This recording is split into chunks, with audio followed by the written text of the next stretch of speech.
ओम नमो अरिहंताणम।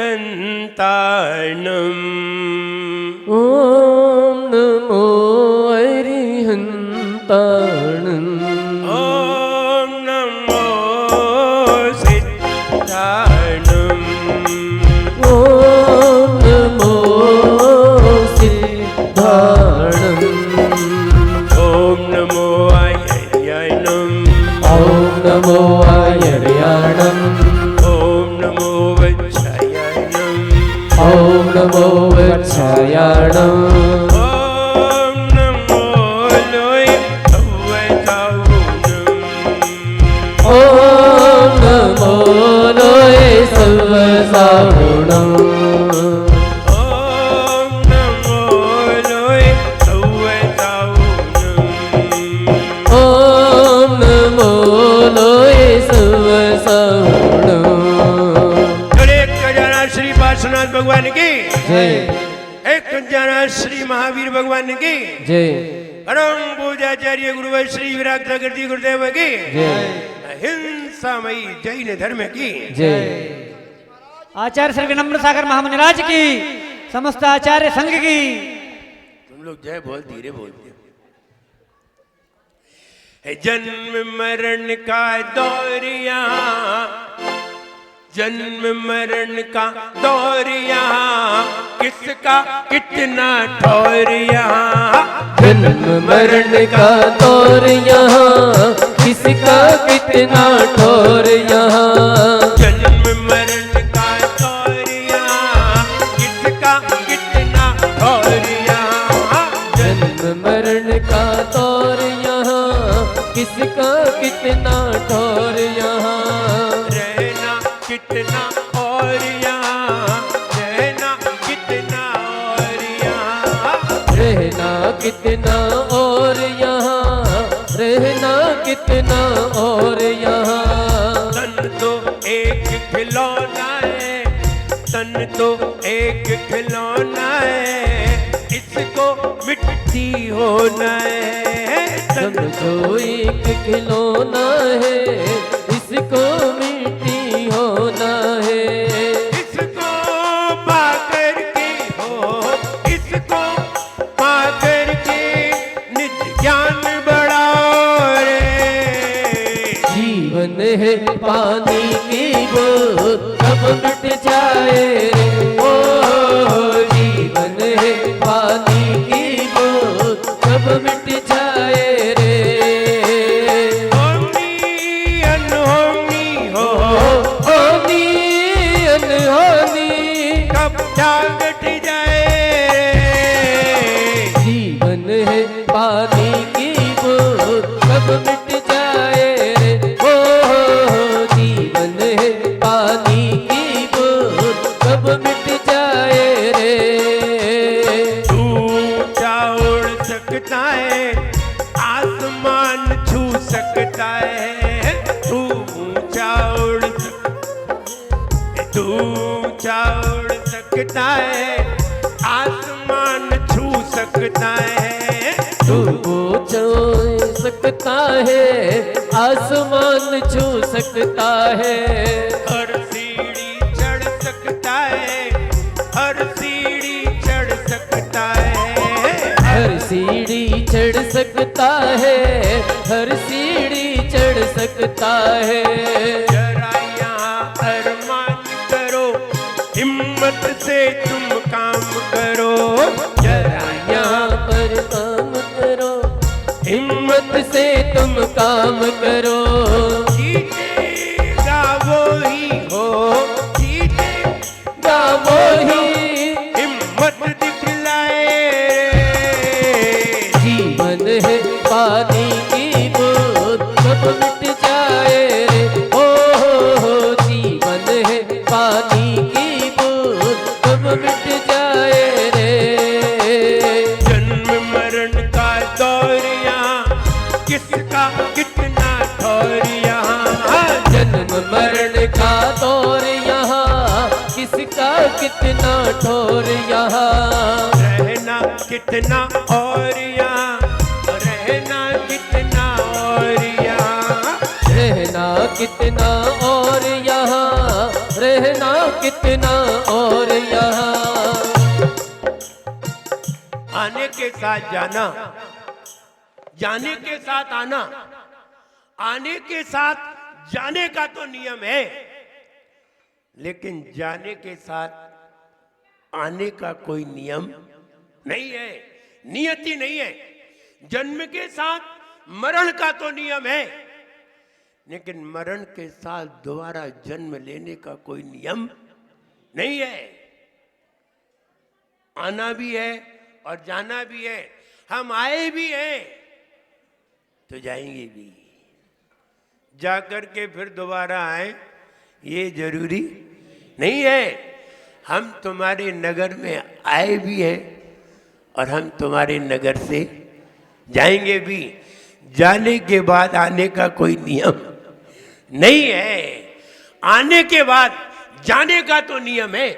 सुबह के बाद शाम का तो नियम है, ऐसे ही आने के बाद जाने का तो नियम पक्का है।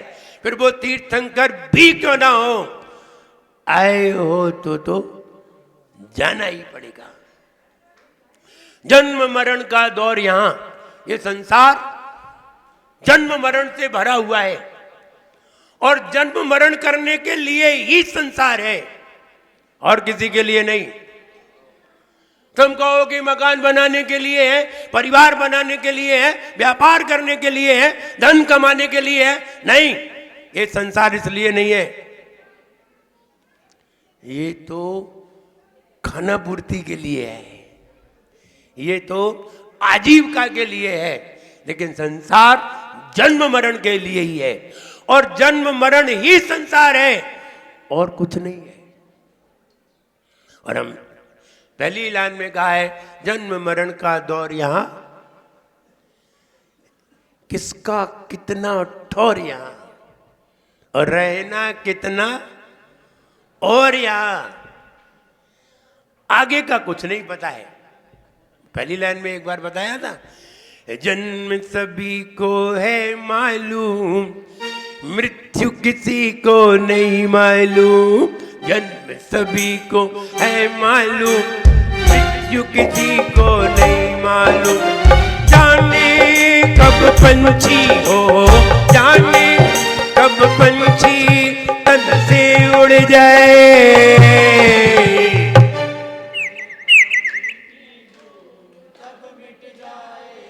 हो जीवन पानी की बूंद कब मिट जाए रे। तुम लोगों को भी ये भजन आता होगा, पहले से आता है कि अभी आया है? हाँ, बहुत पहले से आता होगा। 2000 के पहले नहीं आता होगा, सन 2000 के पहले आता ही नहीं था। 2000 के पहले, 2000 के बाद आया होगा, 2000 के पहले तो था ही नहीं। तो तब से तुम लोगों को आता है।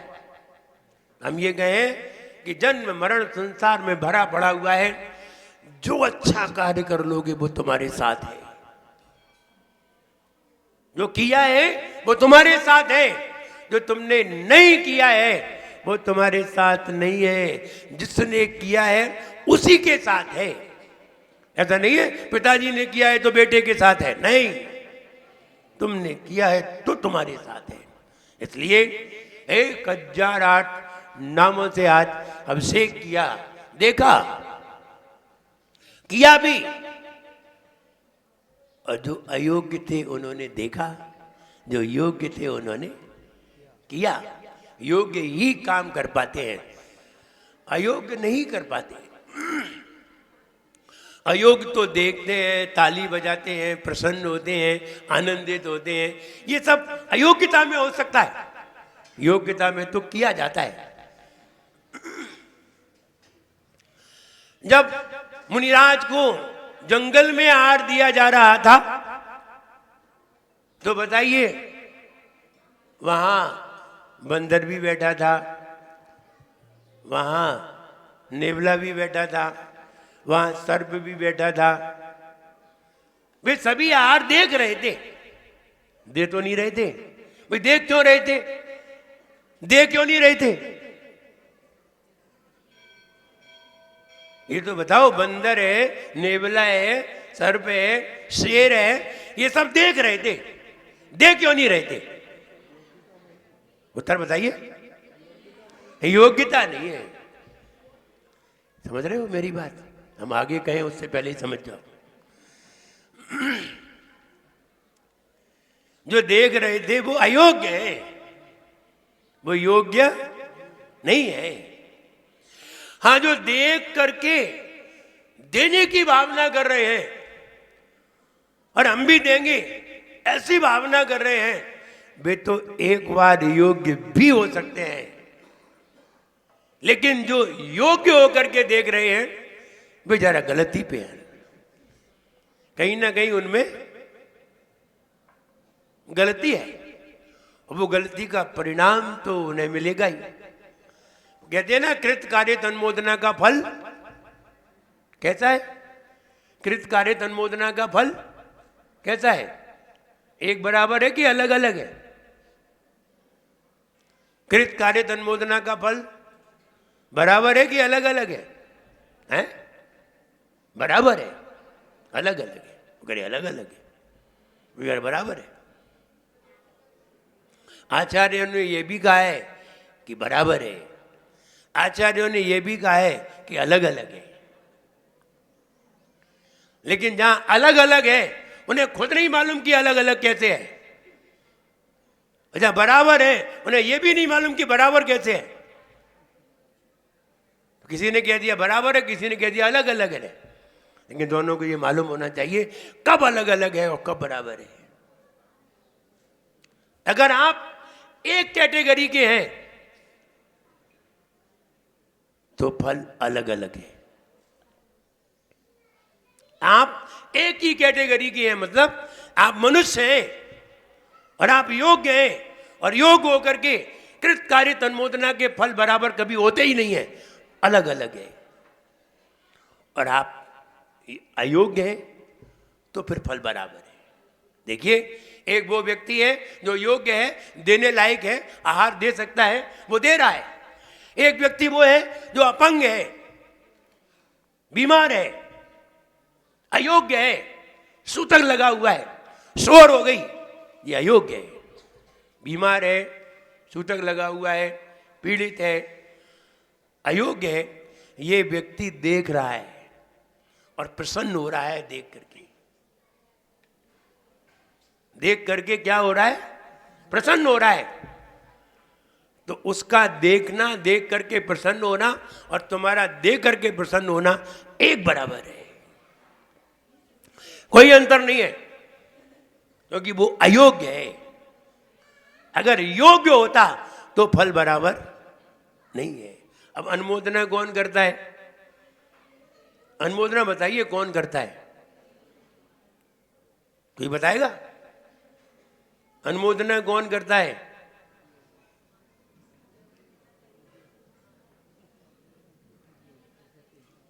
नहीं मालूम?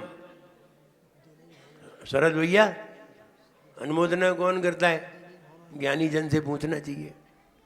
जो देने की भावना रखता है महाराज। हैं? जो देने की भावना रखता है। जो देने की भावना रखता है। नहीं, वो देने की भावना रखता है, वो तो देख रहा है, देख रहा है, अयोग्य है, चोर है, सूतक है, वही तो देखेगा और देखेगा और अच्छा प्रसन्न हो रहा है। तो अनुमोदना कौन करेगा? अनुमोदना में कौन आएगा ये बताइए?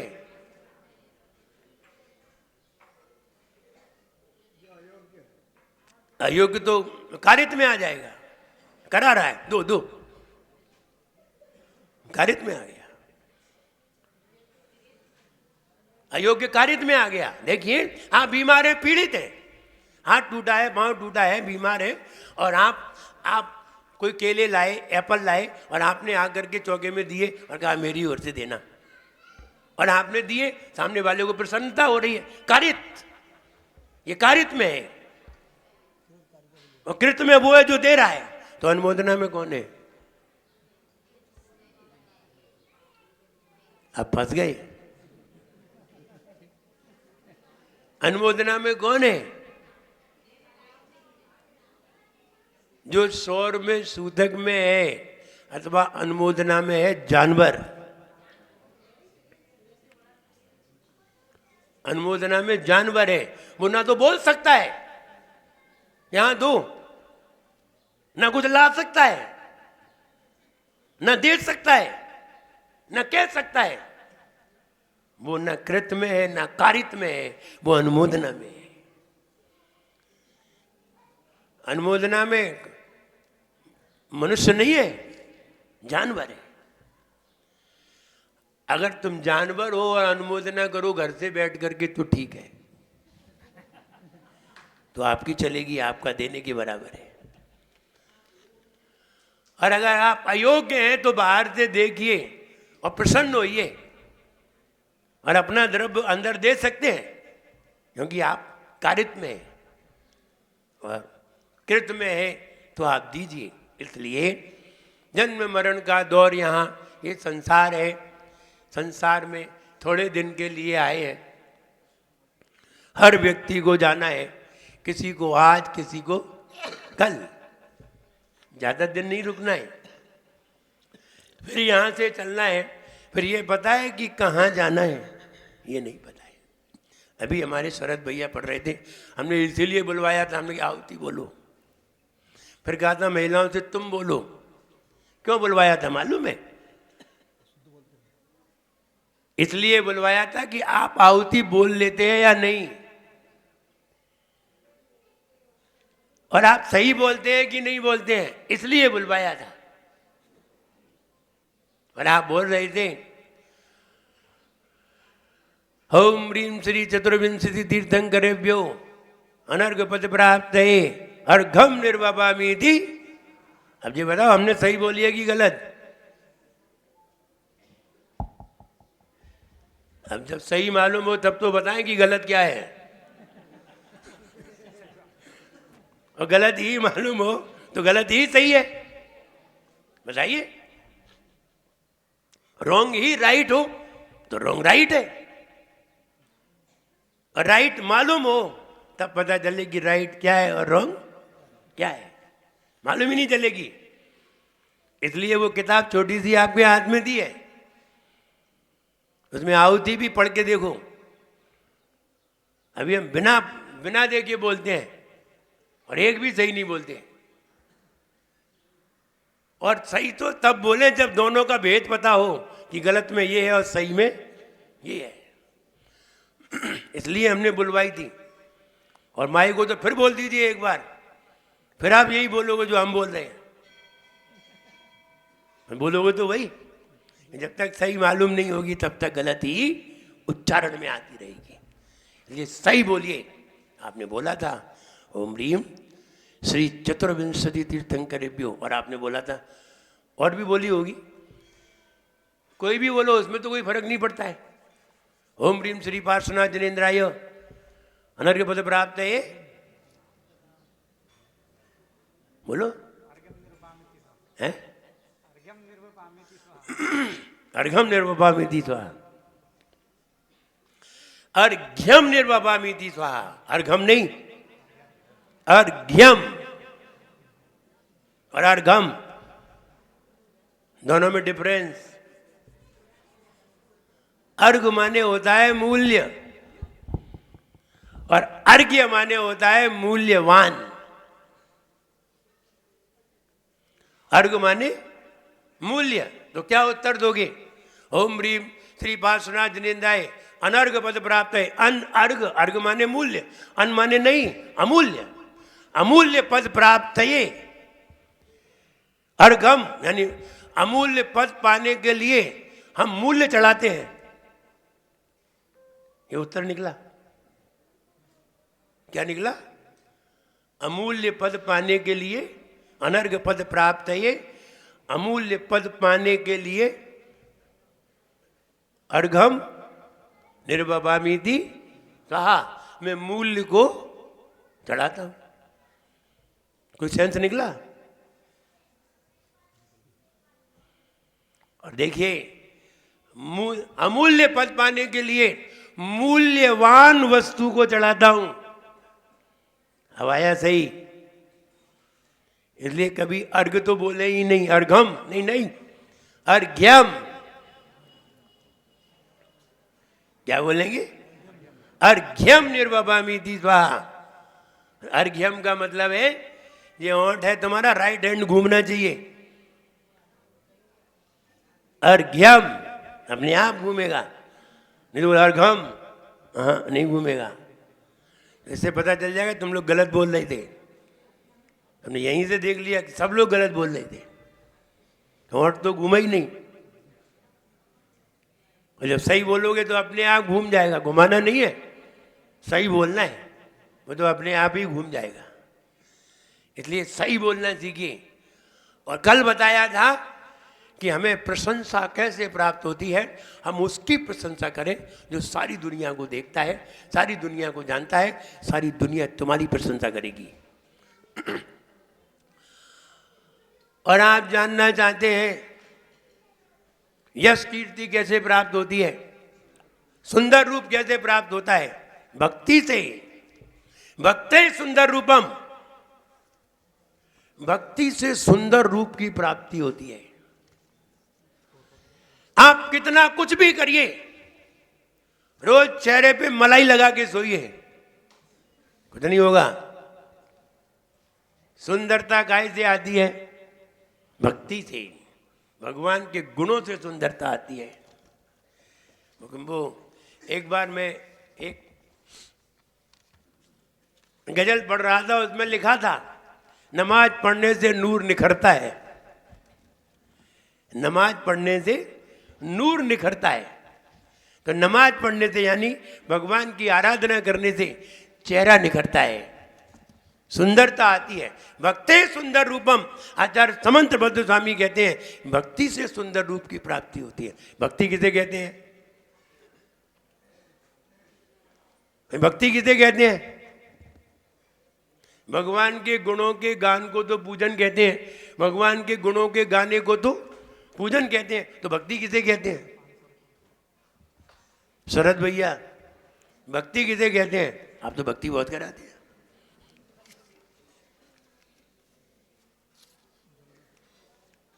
अंदर के शुभ परिणामों को भक्ति कहते हैं। अंदर से जो शुभ परिणाम निकले उसे भक्ति कहते हैं। और पूजा किसे कहते हैं?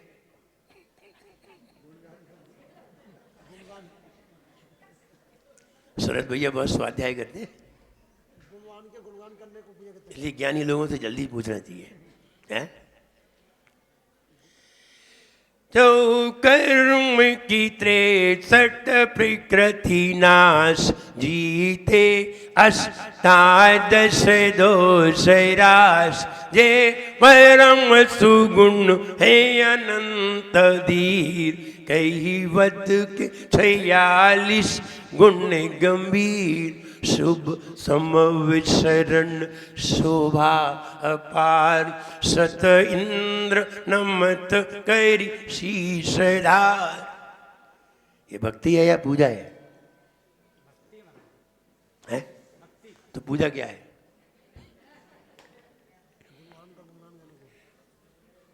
तो पूजा क्या है? और हम पूजा पढ़ रहे हैं, हम तो पढ़ तो पूजा ही रहे हैं, देव साथ गुरु गीत पढ़ रहे हैं, रही भक्ति है की पूजा है।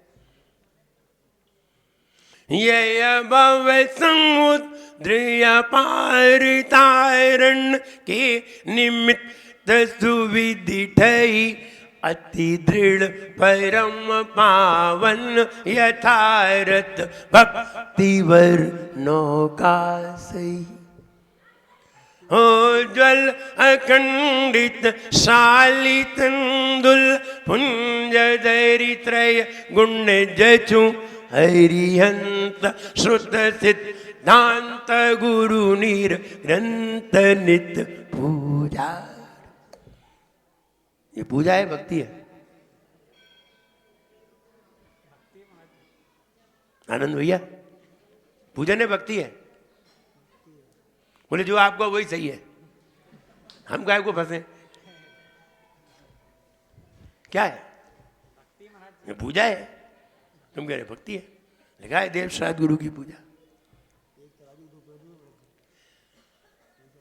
पूजा और भक्ति में अंतर? What is difference worship and devotee? It is very difference. Devotee and worship, पूजा और भक्ति अंतर है. अंतर डालू. आप लोग तो ज्ञानी पुरुष हो. ज्ञानी नहीं है? बताओ. ज्ञानी पुरुष है. रोज स्वाध्याय करते हैं, रोज सबको पढ़ाते हैं, और पढ़ाते हैं तो ये तो बताना पड़ेगा कि भक्ति किसे कहते हो, पूजन किसे कहते हैं. कहो द्रव्य चढ़ाना पूजन है, चमड़ डोराना है, ये कैसे कहते भक्ति है? ये भी गलत है. ये द्रव्य चढ़ाना पूजा है और चमड़ डोराना नहीं. पूजा में और भक्ति में अंतर क्या है? भक्ति सुंदर रूपम, पूजा सुंदर रूपम नहीं है.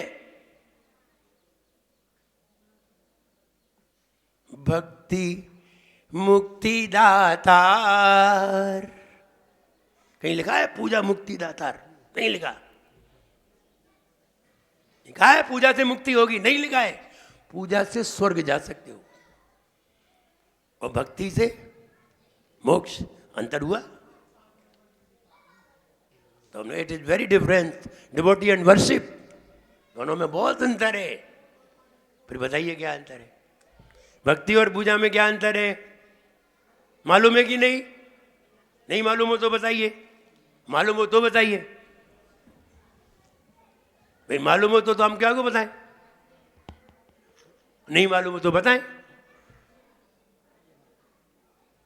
नहीं मालूम है ऐसा कहने में भी शर्म आ रही है. इतने दिन से हम प्रवचन सुन रहे हैं फिर भी हमें नहीं मालूम. ये वाली बात जाहिर हो जाएगी. और मालूम है ये कह नहीं पा रहे, नहीं बात पूछ लेंगे. तो मालूम है कि नहीं? जल्दी बोलो. तो फिर बताएं. हाँ. भगवान के गुणों को गाना पूजा है. भगवान के गुणों को गाना पूजा है. ये सब पूजा है. 24 कर्म की 63 कितना गुणों को गा रहे हैं. ये परम सुगुण है अनंत धीर, कैवत के 46 गुण गंभीर. ये उनका गुणगान है. भगवान के गुणों को गाना पूजा है. लेकिन भगवान के गुणों को पाने की भावना करना भक्ति है. गाना पूजा और पाना भक्ति. पाना तो तुम्हें है नहीं, गाना है. गाते रहो. गाने वाले स्वर्ग पहुंच जाएंगे और पाने वाले मोक्ष निकल जाएंगे. ये दोनों में अंतर है. ना चमर डोराना भक्ति है, ना दीप घुमाना भक्ति है, ना नृत्य करना भक्ति है, ना हाथ हिलाना भक्ति है. भक्ति है उनके गुणों को पाने की लालसा होना. ये भगवान मैं भी तुम्हारे जैसा बनूं. भक्ति सुंदर रूपम, इससे सुंदर रूप की प्राप्ति होती है. पूजा करने से तो स्वर्ग में जा सकते हो, मरना पड़ेगा जल्दी. पूजा करोगे और भक्ति की तो दोबारा जन्म मरण ही खत्म हो जाएंगे. पूजा की तो मरते रहोगे, जन्म मरण करते रहोगे. पूजन करोगे और भक्ति करोगे तो जन्म मरण ही समाप्त हो जाएंगे. बात समझ में आ रही? आ रही ना समझ में? दो बातें समझ में आ गई. अर्घ्यम, अर्घम नहीं, कभी भी अर्घम नहीं बोलना. अनर्घ पद प्राप्त है ये. अर्घम अर्घम नहीं, अर्घ्यम निर्वपामीति स्वाहा. हम तुम्हारी भाषा बोल रहे थे. अर्घ्यम, इस बात का ध्यान रखें. कोई भी बोले फौरन टोक दो. अर्घम नहीं है.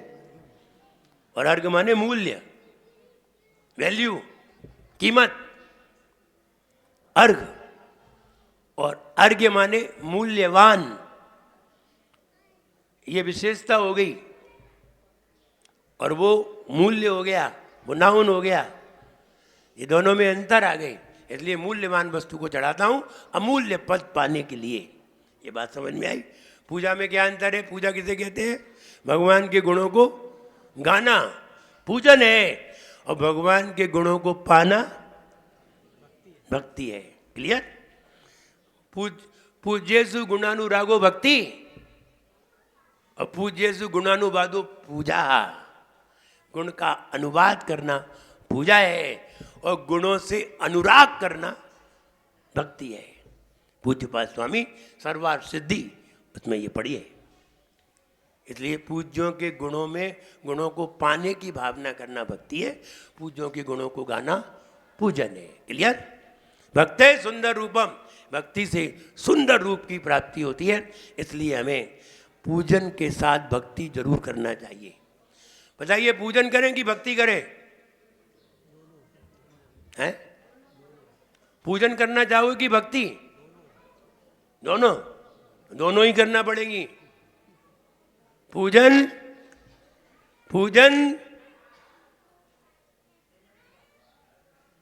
500 का नोट है, भक्ति 2000 का।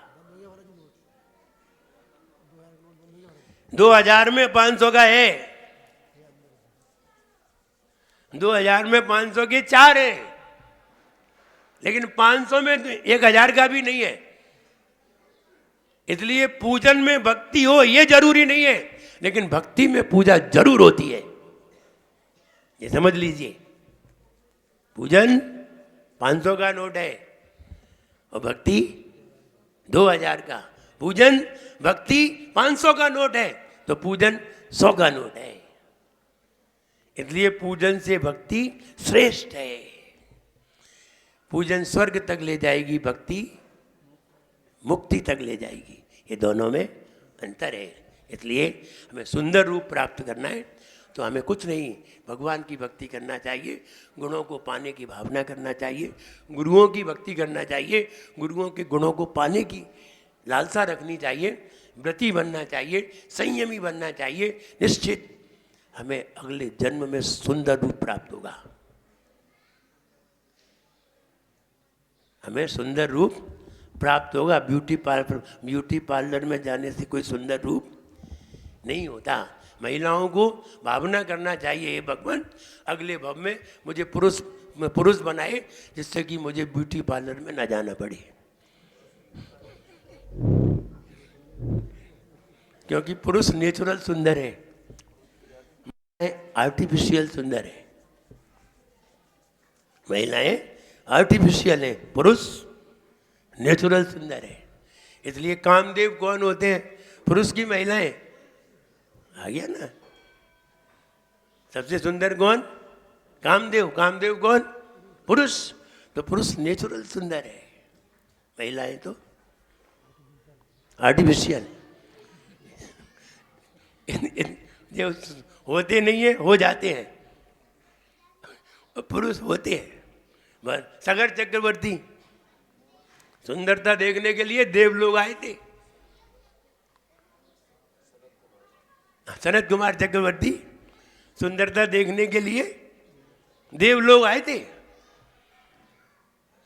तब जब अखाड़े में देखा सनत कुमार चक्रवर्ती को तो देव लोगों ने कहा वास्तव में जैसी चर्चा ऊपर थी वैसा ही है। तब सनत चक्रवर्ती ने यह कहा अभी तुमने देखा क्या है, जब हम मुकुट और सब कुछ पहन के आए तब देखना। और जब वो मुकुट पहन के आया तब देवों ने कहा अब सुंदर नहीं लग रहे हो, पहले सुंदर लग रहे थे, पहले नेचुरल थे, अब अननेचुरल हो।